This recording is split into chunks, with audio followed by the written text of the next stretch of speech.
नमस्कार मंडळी, आज दिनांक 2 सप्टेंबर 2024 आणि जायकवाडी धरणाचे सायंकाळचे ताजे अपडेट्स आपल्या हाती आलेले आहेत। त्यानुसार जायकवाडी धरण हे 90%पेक्षाहून अधिक भरलेलं आहे। मंडळी, नाशिक जिल्हा तसेच अहिल्यानगर जिल्ह्यामध्ये जरी पाऊस थांबला असला तरी सुद्धा 30,000हून अधिक आवक ही नाथसागरामध्ये दाखल होत आहे। मंडळी, जायकवाडी धरण हे 90%पेक्षाहून अधिक भरल्यास धरणाचे काही मेन दरवाजे उघडून गोदावरी नदी पात्रामध्ये विसर्ग करण्यात येऊ शकतो। तसा सतर्कतेचा इशारा सुद्धा नदीकाठच्या गावांना देण्यात आलेला आहे। धरणाच्या उजव्या कालव्यामधून 700 क्युसेस पाणी हे माजलगाव धरणासाठी सोडण्यात आलेलं आहे।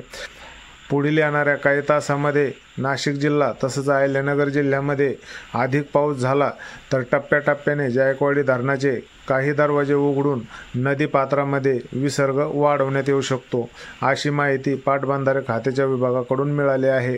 मंडळी, असेच जायकवाडी धरणाचे ताजे अपडेट्स मिळवण्यासाठी आमच्या कृषीगाथा या चॅनलला सबस्क्राईब नक्की करा। धन्यवाद।